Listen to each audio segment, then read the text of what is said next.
The Center for Unhindered Living presents Plus Size Polyamory with Judy McMath, where our motto is, don't follow the crowd, follow your heart. Episode 5, Christian Polyamory. Hello, welcome to our show today. I hope you're having a great day so far. Today we will be discussing the intersection of religion and polyamory. But first, I'd like to ask you to consider becoming a patron of our show. If you've found something of value in our work, you can pledge as little as $1 a month and get access to some neat patron benefits. Just click on the Become a Patron button at the top of the podcast page, or go to patron.podbean.com/pspolyamory, and thanks for your support. Earlier in my life, I identified as a conservative fundamentalist Christian. And although I no longer identify with those beliefs, I still have many friends and family who do. It's painful for me to realize that those who I love and who I care about are immersing themselves in an erroneous belief system that subjects them to so much unnecessary rigidness, sadness, and pain.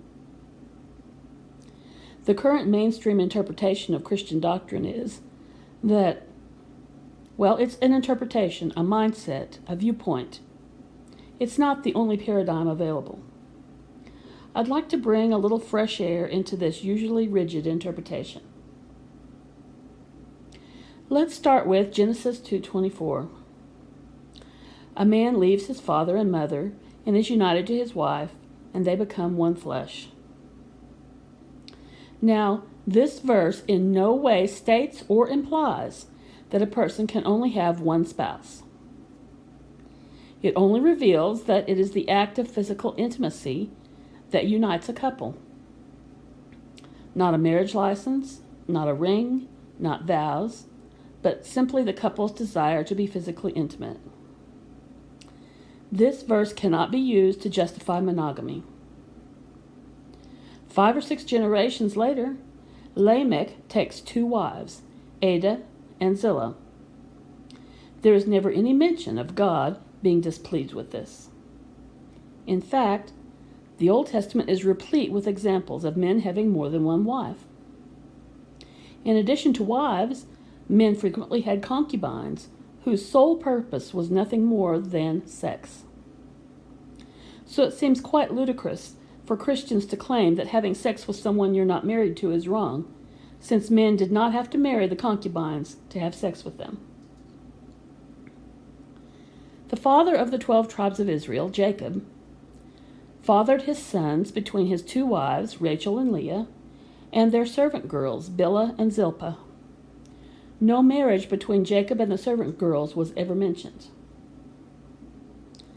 The practice of having multiple non-monogamous relationships continued throughout all of biblical history. King Solomon even reportedly had over 1,000 wives and concubines. Now, let's fast forward to the New Testament. One thing you will notice is that when Jesus disagrees with or wants to change one of the Old Testament teachings, he speaks up. He doesn't hold back. He criticized working on the Sabbath, the eye for an eye doctrine, and many others. But he never spoke against or changed the practice of non-monogamy, as it was currently being practiced.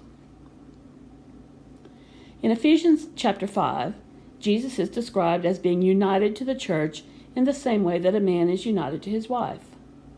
So in fact, Jesus establishes a relationship with every single follower. He himself is then engaging in polyamorous relationships. How can Jesus love each and every one of us and be united to each and every one of us, but prohibit us from doing the same? He's supposed to be our perfect example.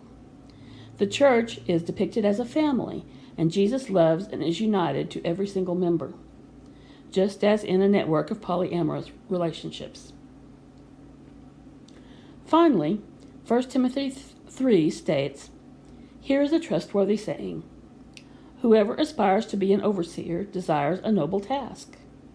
Now the overseer is to be above reproach, faithful to his wife, temperate, self-controlled, respectable, hospitable, able to teach. In earlier translations of this passage, rather than faithful to his wife, it was translated the husband of one wife. The reason for this was practical, not spiritual. If one was to devote his time to managing the affairs of the church, he would not have time to spend keeping more than one wife happy. Faithful to his wife does not imply that non-monogamous relationships were considered wrong or unfaithful. People often make the mistake of thinking that adultery is about sex. It's not. It's about a breaking of trust. If my husband or partner and I make an agreement that we are not going to see other people, that we're going to be monogamous, and then one of us sneaks around, lies, and engages in another relationship behind the back of the other one, then this is a breaking of trust. This is adultery. The factor that makes it adultery is our original agreement to be monogamous. But if our original agreement was polyamorous, if we agreed to see other people and are open and honest about those relationships so that those relationships are consensual and there's no lying or sneaking around, this is not a breaking of trust. This is not adultery. In fact, monogamy was first made the law of the land by the Romans 3,000 to 4,000 years ago. Polyamory was still commonly practiced by the Jews during the time of Christ, and there was no command, direct or implied, that would invalidate this.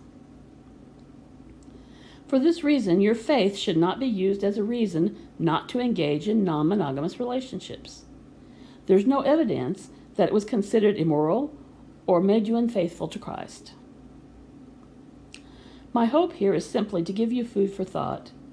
Religion often tends to force people into black and white thinking. My goal is simply to show that it's not so black and white as you might have previously thought. Visit the Center for Unhindered Living's blog at unhindered-living.com. Join our Facebook page at facebook.com/unhinderedliving. Have something to say about this? Leave a comment. Join the discussion. Thanks for listening, and have a great day. Currently, episodes of this podcast can be found on Anchor, Spotify, Breaker, Google Podcasts, Podbean, Apple Podcasts, Pocket Casts, and Radio Public, as well as our YouTube channel. Links to all these will be in the show notes. Thanks for listening, and have a great day.